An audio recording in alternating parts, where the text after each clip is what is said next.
Olá, eu sou a enfermeira Alessandra, responsável pela linha de cuidado do programa Viver Bem da Unimed Campo Grande. Essa é a 70ª edição do curso para gestante, onde a equipe Viver Bem gravou com tanto carinho para você poder assistir no conforto da sua casa. Antes de iniciarmos o curso, eu gostaria de falar um pouco sobre a linha de cuidado das gestantes da Unimed. Além dos cursos oferecidos trimestralmente, nós teremos um acompanhamento, um monitoramento e também algumas oficinas que são oferecidos mensalmente, para você obter todas as informações durante esse período tão importante da sua vida. Fiquem à vontade, anotem as suas dúvidas e aproveitem o curso.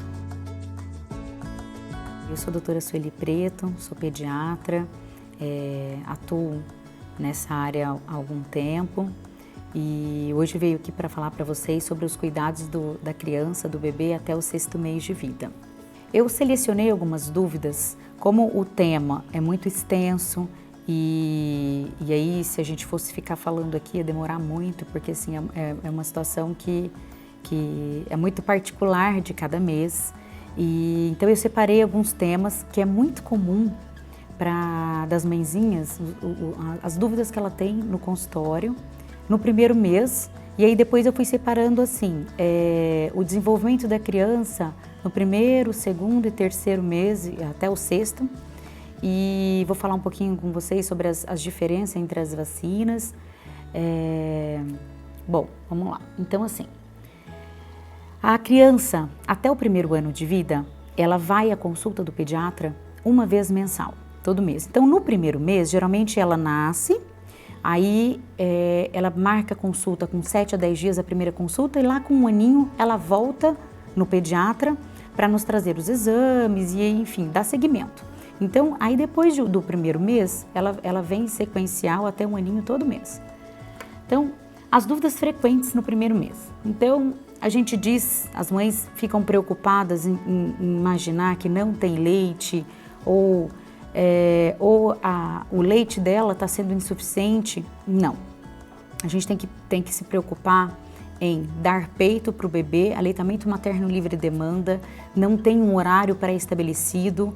Então o que a gente costuma dizer é que nesse primeiro mês é muito importante que o seu bebê não fique muitas horas sem mamar, pelo risco que ele tem de apresentar hipoglicemia. Mas junto com o seu pediatra, ele vai avaliar melhor, porque às vezes a gente diz para vocês ficarem, olha, pode ficar 5 horas ou, enfim, 4 horas, mas às vezes é um bebezinho, tem algumas particularidades, são bebezinhos pequenos, são prematurinhos ou são pequenos para a idade gestacional, nasceram pequenininhos. Então, cada situação é uma única, então tem que ser avaliada a individualidade de cada bebê. Então, o aleitamento materno livre demanda é um outro aspecto que as mães tem muita dúvida no consultório sobre as fissuras mamilares. Então, é muito comum, como a nossa mama é muito sensível, traz consigo uma situação de risco de fissurar, ou seja, de machucar. Então, o que a mãe tem que observar nesse caso? A pega correta do seu bebê. Então, o pediatra ou quem estiver com você, porque é importante desde lá da sala de parto, ou pediatra, ou enfim, quem estiver acompanhando, ajudar você a posicionar o seu bebê de uma maneira mais certinha para que ele tenha menos chance de machucar o seu mamilo. Então, as fissuras mamilares, ela não tem, as mães vêm com algumas perguntas dizendo se tem a pomada X ou Y que ajuda nessa cicatrização. Então, cientificamente não há nada comprovado em situações que ajuda a melhorar essa mama. A única coisa que a gente tem e observa que é muito comum e que ajuda muito é a exposição solar da mama. Então assim, abrir o sutiã, deixar ventilar, a ventilação também ajuda, e expor a mama ao sol. Então eu até coloquei uma foto, né, de uma fissura mamilar para vocês terem uma noção do que é isso. Então, outra dúvida frequente é perda de peso do bebê. Então, o bebê nasce, esse peso que ele nasceu, enfim, lá em média 3 quilos, o peso que ele nasceu não é um peso, a gente costuma dizer que não é um peso real. Eles tendem a perder, em média, 10% do peso inicial, porque esse peso que ele nasce na verdade inchado. então ele vai desinchar e eles vão atingir o peso, enfim, lá que ele nasceu, em torno de 15º dia de vida, que a gente diz que chama catch-up do bebê, tá? Então não se preocupe, porque às vezes vocês vão na primeira consulta e aí vão se sentir culpadas em achar que o seu leite não está sendo eficaz ou que o que vocês estão fazendo de errado com o bebê, porque ele não engordou. Então ele chega na consulta com 7 dias, a maioria é muito comum eles já terem recuperado esse peso. Bom, a outra dúvida, higiene do coto umbilical. A higiene do coto umbilical, basicamente vamos usar ou gaze ou cotonete com álcool 70. Em todas as trocas de fralda vocês vão limpar e é muito eficaz também vocês deixarem ventilar um pouquinho, umas 2, 3 vezes ao dia, o umbigo, para ajudar a cicatrizar mais rápido. Uso de perfumes no bebê. As mãezinhas vêm com essa dúvida, eu comprei o perfuminho X ou Y, eu posso usar na roupa do bebê? Não devem usar nada. Então, a gente costuma brincar, dizer que o bebê não tem cheiro, então não há necessidade de colocar perfume. Um outro ponto que é muito relevante é que quando vocês forem preparar as roupinhas dele ou dela para a maternidade, já para preparar para a chegada do seu bebê, não usarem amaciantes nem sabão em pó nas roupas, somente sabão neutro ou de coco, e não usarem perfumes no bebê e nem na pele dele, pelo risco potencial de causar dermatites. Outra dúvida, doutora, quanto ao banho. Eu posso dar banho, 1, 2 ou 3 banhos no meu bebê por dia? Na literatura não tem dizendo se o bebê pode receber 1, 2 ou 3 banhos. Então, eu deixo as mães livres para achar o melhor horário, porque assim, é muito individual de cada família. Enfim, se vocês querem dar banho neles às 9 da manhã, meio-dia ou às 18 horas, ou preparar aquela rotinazinha, porque às vezes eu sou mãe, enfim, vou fazer um adendo aqui. Eu tenho uma bebezinha e eu sempre acostumei dar 3 banhos nela por dia, sendo um só com sabonete, cabeça aos pés. Os outros 2, na verdade, é só para deixá-la mais calminha, para preparar aquele momento do sono. Então não é bem um banho, é um relaxamento, sabe? É um momento relaxante dela. E as pessoas perguntam qual é a temperatura da água. A temperatura da água é em torno de 34 a 37 graus, tá? Um outro ponto, banho de sol. Então, um bebezinho nasce, ele recebe a alta na maternidade e a sua pediatra, que atendeu vocês na maternidade, vai liberar e vai dizer, olha, tem que dar banho de sol. Como é que é essa história de banho de sol? O banho de sol ajuda na ativação da vitamina D, então é importante que o seu bebê receba, em média, 1 ou 2 vezes por dia, esse banhozinho de sol, de preferência só de fraldinha, no sol até às 10 da manhã e depois das 16 horas, durante 10 a 15 minutos está de excelente, tá bom? De bom tamanho. A outra dúvida frequente de vocês é em relação às cólicas. Por que isso acontece? As cólicas, elas acontecem, e é muito frequente, a partir de 10 dias de vida do seu bebê, 15º dia, até 3 meses, porque o sistema intestinal, o sistema digestório, não está completamente maduro. Então, ele está num processo de amadurecimento.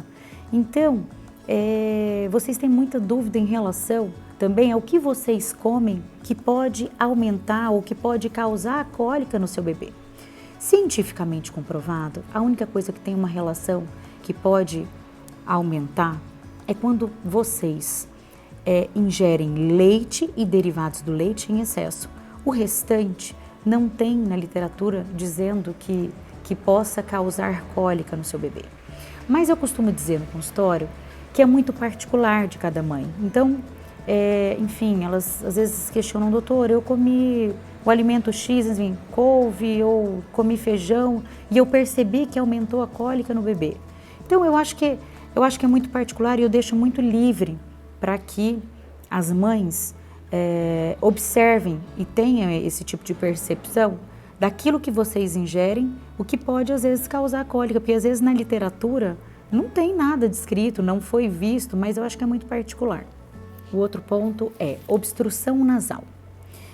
Eu costumo dizer, porque às vezes as mães chegam nessa consulta, principalmente na consulta dos primeiros 7 dias, com as dúvidas de que o bebê está mamando e está fazendo um barulhinho. Esse barulhinho, na verdade, nada mais, nada menos do que essa obstrução da via aérea superior. Provavelmente, isso se dá porque assim, a narina do bebê, então a passagem do ar, ela é muito pequenininha. Então, às vezes, qualquer sujeirinha que a gente diz pode fazer essa obstrução e dificultar o seu bebê de mamar, de dormir. Então, assim, para que vocês sempre tenham um bom hábito, eu acho que é muito importante vocês sempre fazerem a higiene do seu bebê nasal com soro fisiológico, seja da forma que vocês preferirem, seja com seringa, com soro fisiológico a 0,9%, seja de forma de spray, seja de conta-gota, enfim, de como vocês preferirem. Essa consulta de 7 dias, então eu coloquei exames aqui, na verdade na consulta, na aula do curso passado, a doutora abordou os temas sobre os testes. Eu nem vou entrar nessa questão dos testes, eu só coloquei os testes que as mães sempre perguntam na consulta de 7 dias, doutora, quando é que eu vou trazer esses testes para você? O teste da orelhinha, do pezinho e o teste do olhinho. Na verdade, o da orelhinha já recebe alta, o seu bebê já com esse teste feito. Então, nessa primeira consulta, nenhum desses 2 exames vão estar prontos. Então, provavelmente na consulta lá de próximo de um mês, que vocês vão me trazer esse resultado dos exames. Então, é para checar esses resultados dos exames. Então, o que eu coloquei aqui. Um outro ponto que é muito importante, que vocês têm muita dúvida, é a questão sobre fezes, então o cocô e a urina e o xixi do seu bebê. Então, nos primeiros 3 dias ou 4 dias, é muito comum os bebês apresentarem o mecônio, que é aquela, entre aspas, geleia, que o bebê elimina e tem um aspecto escurecido, preto ou às vezes bem esverdeado, escuro. Então isso é muito comum nos primeiros 3 dias e com o passar dos dias, essa coloração e a característica vai mudando das fezes, que começam a apresentar esverdeado claro até ao longo desse primeiro mês ficar amarelado, com aspecto diarreico. Então as mães vêm, doutora, meu bebê, ou ligam, ou enfim, vão na consulta, doutora, meu bebê está tendo diarreia. Não, isso não é diarreia, é uma consistência normal. Outro ponto específico que elas queixam é do barulho que faz na barriguinha do bebê. Então isso chama reflexo gastrocólico, que a gente escuta mesmo aquele barulhinho. Então assim, a história do bebê mamar e fazer cocô é muito comum, vocês não se preocupem porque é normal. A urina, um outro ponto que as mães ficam muito preocupadas é com a apresentação na fralda de uma urina cor alaranjada ou às vezes até raias de sangue na fralda. Isso é muito comum por conta dos cristais de urato que o bebê elimina através da urina.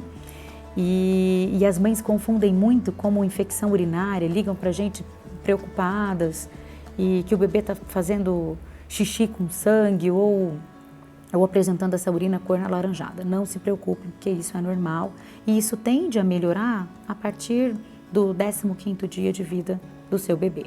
Um outro ponto que a gente tem que lembrar, e é muito importante, é se o bebê está mamando muito bem, tende a não concentrar a urina. Então, um outro ponto que vocês têm que observar é se essa urina está concentrada e aí observar para ver se ele está mamando corretamente, se a pega está correta, que também influencia completamente na coloração da urina.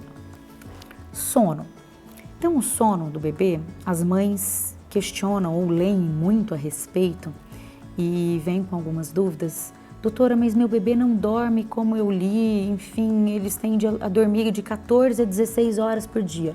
Sim, isso é comum. Mas muitas vezes, vocês não devem se apegar muito, às vezes, a algumas literaturas que a gente costuma ver de rede social ou, enfim, que às vezes aquilo na teoria e a prática são situações diferentes. Eu vou fazer um paralelo aqui. Por exemplo, eu tenho essa bebezinha, eu falei para vocês, ela nunca dormiu 14 horas num dia todo, e muito menos 16. Então, vocês não se apeguem a esse tipo de situação. Então, é comum sim que durante o decorrer do dia, nos primeiros 30 dias, o seu bebê vai dormir mais e eles tendem a trocar a noite pelo dia. A partir de até um mês, é muito comum eles fazerem isso. Então, dorme melhor de dia e ficam mais acordadinhos à noite. As mães questionam sobre a posição do arrotar. Então, uma coisa que eu lembrei nesse momento. Então, é comum o bebê, vocês terminaram de dar uma mamar, vocês devem levantar o seu bebê e colocá-los para arrotar durante 20 minutos. 20 minutos já está de bom tamanho, já basta. Não há necessidade de vocês deixarem o bebê de vocês ficar 30, 40 minutos. E tem mamada que o bebê não vai arrotar. Isso é uma coisa muito importante que vocês têm que prestar atenção. Tem mamada que vocês vão deixá-los 30 minutos, às vezes até em excesso, o ideal é 20, e dizer, doutora, mas meu bebê não arrotou. É comum isso? É comum, porque às vezes naquela mamada anterior, ele não engoliu ar na mamada. Então, a gente costuma brincar o seguinte, o bebê que engole ar na mamada tem muito mais facilidade de arrotar do que aqueles que não engolem. Uma dúvida frequente no consultório são umas lesões de pele, que é muito comum no seu bebê, chamado eritema tóxico do recém-nascido. O que é isso? Isso é uma condição benigna que o seu bebê tem, que acontece, é muito frequente nos primeiros 2 a 3 dias, nos primeiros 3 dias de vida dele. É uma condição autolimitada, assintomática, que na literatura ainda não tem uma causa específica que faz, enfim, eles não têm uma etiologia disso. Então, o que a gente espera é que vai melhorar, vai passar, não precisam se preocupar, não deve usar cremes, tá? Para achar que isso vai melhorar com creme, não precisa. E é uma erupção, como vocês podem ver, parece umas espinhazinhas, é uma erupção papular rósea, com umas vesículas amareladas no meio, tá? E tem uma outra condição que é muito comum também, isso não tão comum na consulta de 7 dias, mas ali no final dos primeiros 30 dias, quando vocês voltam, né, nessa segunda consulta do primeiro mês, que é chamado de miliária, que é vulgo conhecido como brotueja, que é brotueja de calor mesmo. Então, o nome popular já diz, brotueja, que é relacionado ao calor. Então, é uma dermatite inflamatória causada pela obstrução dos ductos excretores das glândulas sudoríparas e o que impede a saída do suor do bebê. E isso vai formando umas crostas, umas pequenas vesículas, que vocês podem ver aí na região da face desse bebê, e é muito comum na região de dobras, pescoço, tronco e axilas. Então, um outro ponto que é bem interessante, que a gente tem que saber, até observar, é o salto do desenvolvimento e o pico de crescimento que seu bebê terá ao longo desses 6 meses.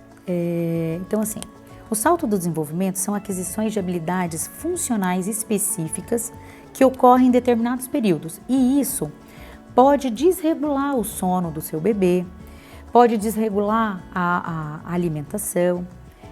Nesse caso, então, a gente diz, na verdade não vai ter alimentação, mas e sim somente a mamada, então às vezes eles podem ficar um pouco mais chorosos no peito.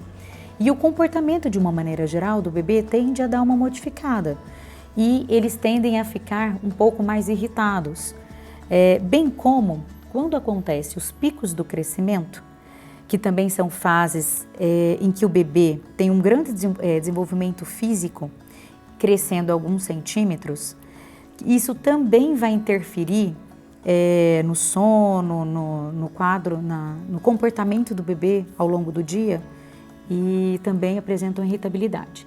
Então, até 1 ano e meio é comum eles terem esses saltos de desenvolvimento e os picos. Porém aqui, como a gente está abordando até 6 meses, eu só me atentei a colocar até os 6 primeiros meses.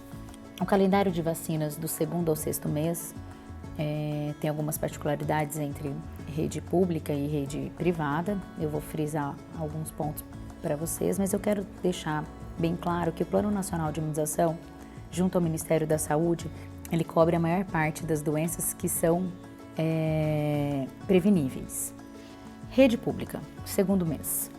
O 2º mês, nas vacinas da rede pública, ela é composta por penta, a DTP, que é a DTPW, que é a tríplice bacteriana, composta por difteria, tétano e coqueluche. A vacina é feita a partir de células inteiras. E com isso tem um índice maior de chance de dar reação vacinal no seu bebê. Uma outra vacina, que é feita também no 2º mês, é a VIP, que é a de pólio. A terceira vacina é pneumocócica 10, que é uma doença causada pela bactéria Streptococcus pneumoniae, como pneumonias, meningites, otite média aguda. E aí vamos lá para as particularidades das vacinas do 2º mês na rede privada. Então, ao contrário da penta e da VIP, que são desmembradas na vacina da rede pública, já na rede privada, elas são unificadas todas na hexavalente. A hexavalente, a diferença básica, assim, é essa vacina que unifica, ou seja, a criança vai receber uma só picada, ao invés que na rede pública ela recebe 2, que são desmembradas. A DTPA, a DTP, que é a tríplice bacteriana, ela é composta por difteria, tétano e coqueluche. Na vacina da rede privada, essa vacina ela é feita das proteínas da vacina e não de células inteiras, como da rede pública. Então, a hexavalente ela é composta por 6 componentes, que seria a polio inativada, a DTPA, que é a difteria, tétano e coqueluche, a Haemophilus influenza e a hepatite B. A segunda vacina é a pneumo 13, que é diferente da pneumo 10 da rede pública. Então, nessa aqui ela tem 3 agentes a mais compondo a vacina. E a terceira vacina é a rotavírus pentavalente, que é diferente da rede pública, porque nessa é composta por 5 sorotipos. O que é a rotavírus? A rotavírus ela é uma vacina que é de via oral, então é uma seringuinha que vai dar na boca do seu bebê e ela previne contra aquelas diarreias e vômitos que o bebê terá ao longo da primeira infância. A particularidade das vacinas do 3º mês, vamos lá. Na rede pública, ela é composta simplesmente pelo sorotipo C, que é a meningocócica C. Já na rede particular, ela é composta por 4 sorotipos, que é a meningocócica ACWY e mais a meningocócica B. Então, seria muito importante se conseguissem fazer essas que são mais abrangentes. A do 4º mês, voltando, vamos lá para o 4º mês, na rede pública, seria a mesma que foi feita no 2º mês, não muda nada, é a mesma vacina. A diferença da rede privada para o 4º mês é que essa vacina, que é a hexavalente, que foi feita lá no 2º mês, na rede particular, na do 4º mês é feita a pentavalente, que não tem a hepatite B em sua composição. E o restante mantém-se igual. 5º mês é igual a do 3º mês, tanto da rede pública quanto da privada, é igual lá na explicação do 3º mês. Então, a do 5º mês também na rede pública é composta somente por um sorotipo, que é a meningo C, e na particular a ACWY mais a meningo B. Vacina do 6º mês da rede pública é a penta, que é a DTP, então difteria, tétano e coqueluche, e mais a VIP, que são 2 picadinhas aqui. E na rede particular a gente volta a repetir aquelas que eles fizeram lá no segundo mês, que seria a hexavalente, pneumo 13 e rotavírus pentavalente. Junto a essas vacinas do sexto mês, o Ministério da Saúde, ele preconizou, agora no sexto mês, a inserção da dose zero do sarampo, porque no Brasil tiveram alguns casos e aí eles anteciparam do primeiro aninho de vida do bebê para o sexto mês. Então a gente faz a dose zero no sexto mês, daí faz com 1 aninho e com 1 ano e 3 meses. Mantém-se as outras 2 doses. A outra vacina é a da influenza, que também é feito no sexto mês. A primeira vacina, ela é dividida em 2 etapas, né? A vacina da influenza na criança, porque a gente não faz dose inteira a primeira vacina que eles tomam. A gente divide meia dose no sexto mês e a outra meia dose no sétimo mês, que é diferente entre rede pública e privada, porque na rede pública ela é composta por 3 agentes e na rede privada serão 4. Dando sequência ao desenvolvimento da criança. Então, essa consulta do primeiro mês, a gente frisa bastante o aleitamento materno livre demanda. As mães, elas já costumam, e é muito importante para vocês já irem ao pediatra já com as dúvidas anotadas, porque às vezes vocês esquecem, é tanta coisa que vocês acabam esquecendo. Então, coloca ou no celular, ou leva um papelzinho com as dúvidas anotadas, porque às vezes vocês não querem mandar alguma mensagem ou ligar para o pediatra, então você vai anotando tudo e aí chega nessas consultas dos meses e já tira todas as dúvidas. Nessa consulta do primeiro mês, a gente checa aqueles exames que foram feitos lá na primeira semana, a gente enfatiza esse aleitamento materno livre demanda, que é importantíssimo. A gente examina o bebê e é muito importante que o pediatra examine o bebê ao longo desses meses todos, sempre sem roupa, só de fraldinha, vai pesar, tem que pesar totalmente peladinho, sem roupa. Então a gente mede a cabecinha do bebê, pesa, medimos a estatura e aí a gente vai falar de algumas particularidades divididas pelos meses. Então vamos lá, primeiro mês. A maioria dos bebês, eles dormem muito mais durante o dia do que à noite. Em torno de 14 a 16 horas. É comum as cólicas, então assim, nesse primeiro mês a gente diz que 80% das mães passa por esse período de transição por conta da imaturidade do sistema digestório. Eles apresentam cólicas, as mães ficam desesperadas, mas calma, porque isso é um momento que a maioria de nós passamos e que vai acabar, vai passar e tudo vai dar certo. Os bebês, eles apresentam reflexos involuntários. Então, nessa consulta do primeiro mês, eles apresentam também, a gente enfatiza os reflexos involuntários do bebê.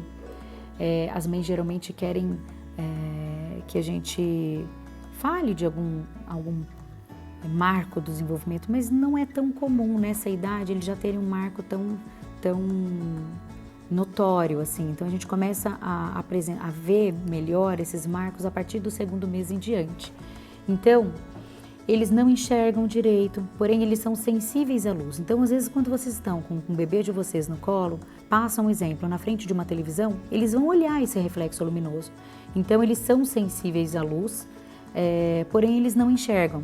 A gente costuma dizer que o alcance da visão deles é em torno de 20 a 30 centímetros de distância. Ele vai reconhecer a mãe. Então, se você deixar o seu bebê de barriguinha para baixo, ele vai começar a tentar e a levantar o pescocinho. Óbvio que é um período de tempo muito curto, mas ele já vai começar a apresentar essa característica.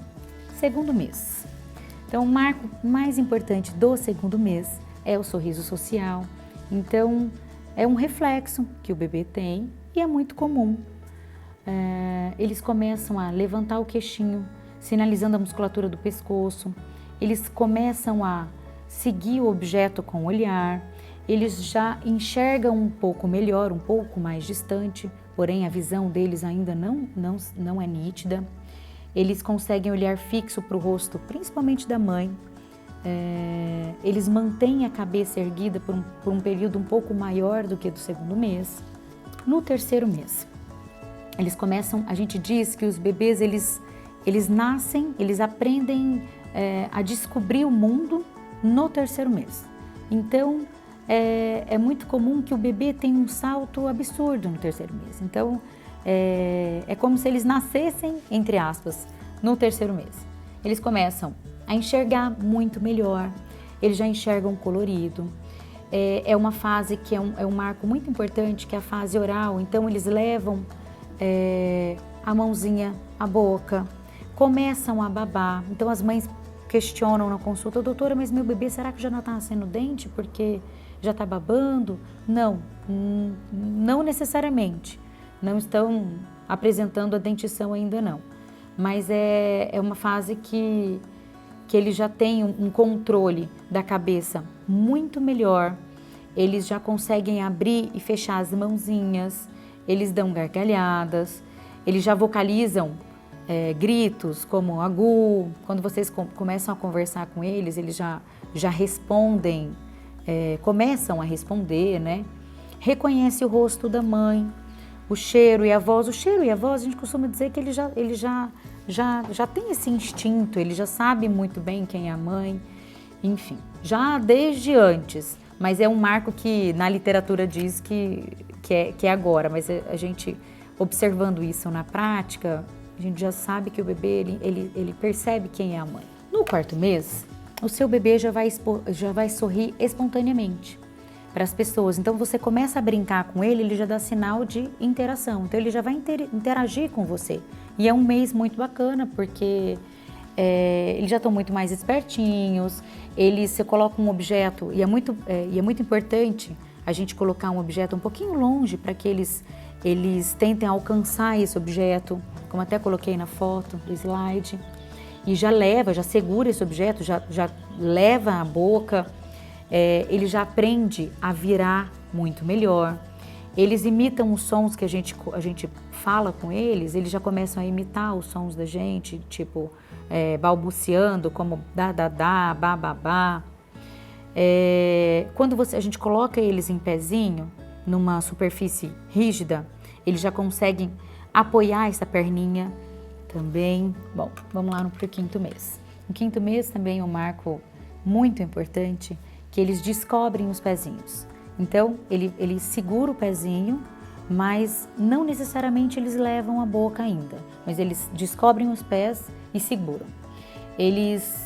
Tudo que eles pegam na mão, eles levam na boca, objetos, então assim, brinquedos. Então, é uma fase importante também que a gente tem que incentivar o uso de, por exemplo, mordedores, objetos que vão na boca, para entregar na mãozinha deles. Eles já começam a sentar com apoio. Logo, essa história de sentar com apoio não quer dizer que a gente vai colocar uma almofada e ele vai sentar bonitinho e ficar lá, enfim, sentado com você e você conversando com ele. Logo ele vai cair, ele vai ficar poucos segundinhos sentado. Mas aí, ao final desse quinto mês, ele já tem uma autonomia muito melhor e já consegue fazer isso de uma naturalidade muito mais avançada. Então, ele já vira em direção dos barulhos. De repente, você está conversando com alguém, às vezes faz um barulho maior, eles viram e vão observar onde é que está sendo esse barulho, eles vão procurar onde é que é o barulho. Ou às vezes toca uma música, eles vão procurar saber onde é que está sendo emitido esse som. Eles já reconhecem o próprio nome, então é importante que a gente brinque com eles e fale o nome, porque é um tal da gente, é muito comum nessa fase a gente brincar: cadê o bebê da mamãe? Cadê o gordinho? Cadê a gordinha? Enfim, é importante a gente frisar o nome do bebê, para ele saber que ele é ele mesmo. No sexto mês, o bebê já está extremamente mais independente, já senta sem apoio. Então, uma coisa que é importante, que as mães às vezes elas costumam comparar, às vezes, o filho das amigas, e às vezes, eu li isso. Então, não necessariamente a gente tem que comparar o seu filho com de outra pessoa, porque às vezes o seu filho demora, às vezes ele vai começar a sentar porque é comum a partir do 6º mês, mas às vezes ele vai começar a sentar sem apoio no 7º mês, tá? Então não é algo para vocês se preocuparem e acharem que isso é algo perigoso. Não. Ele já rola nas 2 direções, ele repete os sons de consoantes como ba, ba, ba. A gente conversa com eles, eles ficam repetindo aquilo que a gente fala, os sons que a gente emite. Ri, já dá altos gritinhos. E outra coisa que é importante, eles já começam a reconhecer quem são as pessoas próximas e quem não são. E as mães costumam dizer, às vezes elas vão nessa consulta do 6º mês, no consultório, e aí eles já entram na porta e já começam a chorar. Porque eles associam ao consultório como vê a gente às vezes com jaleco, maca, palitinho, que é abaixador de língua. Então eles já associam isso como vacina, como sendo doloroso, e eles já começam a chorar. Então as mães falam, doutora, eu não sei o que aconteceu, que de repente ele começou a chorar, ou ele não está indo com ninguém, porque ele já começa a reconhecer quem são as pessoas que têm mais contato com ele, do convívio do dia a dia. Bom, um outro aspecto que vocês devem estar ansiosas, não nesse momento, mas com o passar do tempo, nas consultas, as mães começam já a questionar sobre quando é que vai entrar a alimentação, a introdução alimentar vai ser firmada quando. Então a gente entra com a introdução alimentar no 6º mês, mas como é um tema que é muito complexo, a gente optou por não entrar nessa aula. No próximo mês, quando houver o próximo curso, a pediatra vai entrar e abordar esse tema para vocês. Um outro aspecto importante na consulta do 6º mês, a gente costuma encaminhar o seu bebê novamente para o reteste da orelhinha e do olhinho, conforme preconizado pela Sociedade Brasileira de Pediatria. Eles já fizeram lá no nascimento o teste da orelhinha. E ali no 1º mês eles fizeram do olhinho, e aí volta no 6º mês repetindo, fazendo esse reteste, tá? E aí depois lá com 1 ano tem o outro reteste. Bom, espero que tenha gostado. É muito complexo a gente falar até o 6º mês, mas assim, eu tive que dar uma pincelada rápida em alguns marcos que são importantes. E qualquer coisa estou à disposição e vou deixar meu e-mail para vocês.